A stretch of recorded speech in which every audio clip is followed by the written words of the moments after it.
India will not hesitate to cross border if terrorists target country from outside, यानी कि सीमा पार कार्रवाई में संकोच नहीं करेंगे। दुनिया के बहुत सारे ममालिक बहुत सारा पैसा लगा रहे हैं, लेकिन इंडिया की जो मिलिट्री स्पेंडिंग है that has reached 76.6 billion dollars और जैसे मैंने बताया third highest in the world. तो उस धरती पर भी जाकर, सीमा के पार भी जाकर आतंकवाद के खिलाफ कार्रवाई करने में हम संकोच नहीं करेंगे।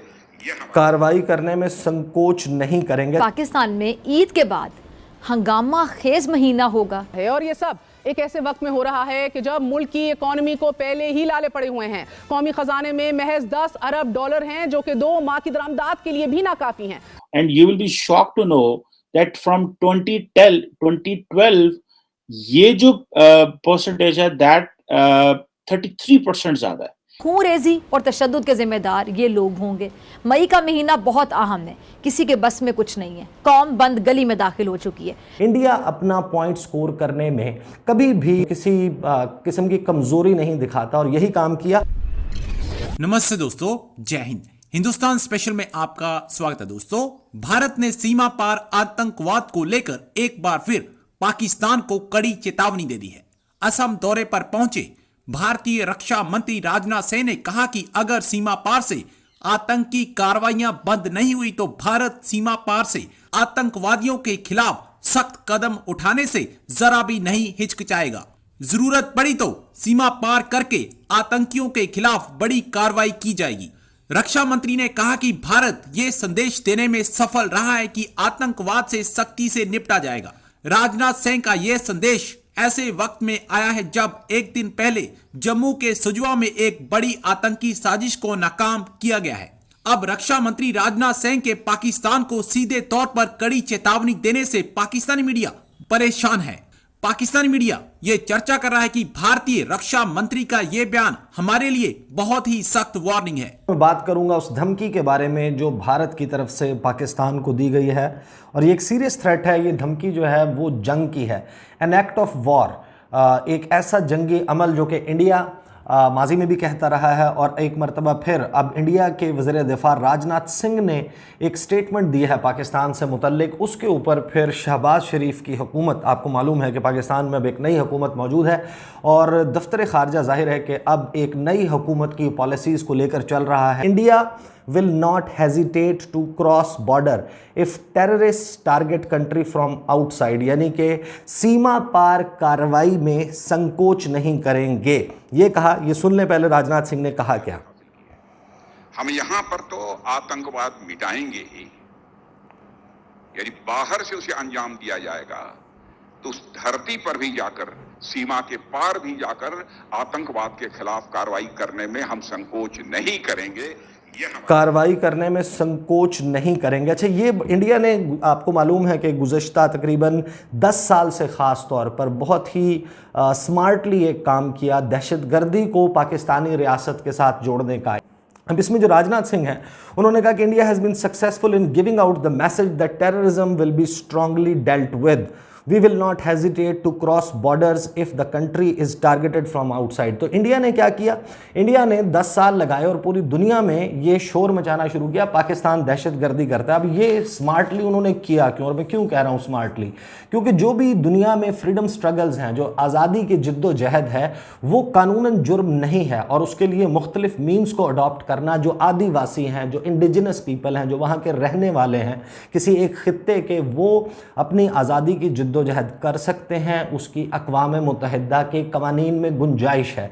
लेकिन अगर इंडिया अब ये साबित कर दे कि नहीं, ये फ्रीडम स्ट्रगल नहीं है, ये दहशत गर्दी है, और यही काम जब से 9/11 का फिनोमेना हुआ और एक वॉर अगेंस्ट टेररिज्म अमेरिका ने शुरू की, उसके बाद कुछ अरसा तो इंडिया ने दबे दबे गुजारा और उसके बाद ओपनली उन्होंने ये काम शुरू कर दिया कि टेररिज्म पे बात करें, पाकिस्तान टेररिज्म करता है। बड़ी कोशिश की कि पाकिस्तान को state sponsors of terrorism list जो है अमेरिका की, उसमें भी डलवा दिया जाए। तो अब अगर इस किस्म का कोई प्रोपेगेंडा होता है पाकिस्तान के खिलाफ तो आपके पास 2 ऑप्शंस हैं कि या तो आप उस उस प्रोपेगेंडा को काउंटर करें, आप उसका जवाब दें, रिकॉर्ड की दुरुस्तगी करें। जब जब ये बात की जाए वो अनआंसर्ड ना जाए, उसके हवाले से आप रिकॉर्ड दुरुस्त करें, या फिर आप ठीक है फिर आप ये तस्लीम कर लें, आप इस सारी बात को मान लें, क्योंकि इंडिया अपना पॉइंट स्कोर करने में कभी भी जो है वो किसी किस्म की कमज़ोरी नहीं दिखाता, और यही काम किया। इसके साथ एक काम और हुआ, जो आसाम के चीफ मिनिस्टर हैं हिमांता बिस्वा शर्मा, इन्होंने भी इस तकरीब से खिताब किया। इन्होंने इस तकरीब में जो है पहले बताया कि हमने जो 9 वॉर की जो जंग हुई थी 1971 की, उसमें जो बेवाएँ हैं उनको 10 लाख रुपए, 8 जो कैजुअल्टीज़ हुई थी, जो ज़ख्मी हुए थे उनको 5 लाख रुपए ईच, 2 जो हैं वॉर प्रिजनर्स जो जंगी कैदी थे उनको 2.5 लाख रुपए, और 86 नंबर ऑफ वॉर वेटरन्स जो हैं उनको 2-2 लाख रुपए दिए। फिर इन्होंने यहाँ पर एक लंबी चौड़ी तकरीर की, और इस तकरीर में उन्होंने कहा कि जो डिफेंस मिनिस्टर हैं वो भी यहाँ पर मौजूद हैं, राजनाथ सिंह, और उनकी मौजूदगी में मैं आपको ये बताना चाहता हूँ कि जो वॉर वेटरन्स हैं उनकी बहादुरी इतनी थी कि उन्होंने मिलकर बांग्लादेश जो है उसकी आज़ादी के लिए काम किया। फिर वो आगे कहते हैं कि द इंडो पाक war of 1971 was a landmark event in the history of the Indian subcontinent. He said the valor and sacrifice of the war heroes not only registered historic victory of India over Pakistan, but also played a decisive role in realizing the dream of an independent Bangladesh. दुनिया के बहुत सारे ममालिक बहुत सारा पैसा लगा रहे हैं, लेकिन इंडिया की जो मिलिट्री स्पेंडिंग है that has reached 76.6 billion dollars, और जैसे मैंने बताया 3rd highest in the world. और ये पिछले साल से यानी कि 2020 से दिस हैज कम एट 0.9% इसका इंक्रीज उन्होंने किया। And you will be shocked to know that from 2012 ये जो परसेंटेज है दैट 33% ज्यादा है। यानी कि 2012 में जितना इंडिया जो डिफेंस में लगा रहा था उसके 2021 में आ जाए तो ये 33% इंक्रीज, ऑलमोस्ट आप कह लें कि उन्होंने 40% 35% के करीब उन्होंने बजट अपना बढ़ा दिया। 50-50 हो जाना अगले 1-2 सालों में, आप देखिएगा कि 50% तक इंडिया जा रहा है when it comes to few years की माइंदा की बात करो, अभी नहीं। अभी तो जैसे मैंने बताया कि जो 2012 में स्पेंडिंग कर रहा था उससे 33% ज्यादा वो कर रहा है। और क्योंकि इंडिया ने एक पुश लगाया, उसको कहते हैं एक जो इंडिजिनस आर्म्स इंडस्ट्री की पुश है वो कर रहा है। और अगर आप देखें तो इंडिया जो है वो बड़े पैमाने पे जो है वो एक्विजिशन कर रहा है, वेपन्स के हवाले से खरीद रहा है, और ये चीज़ें वो कर रहे हैं।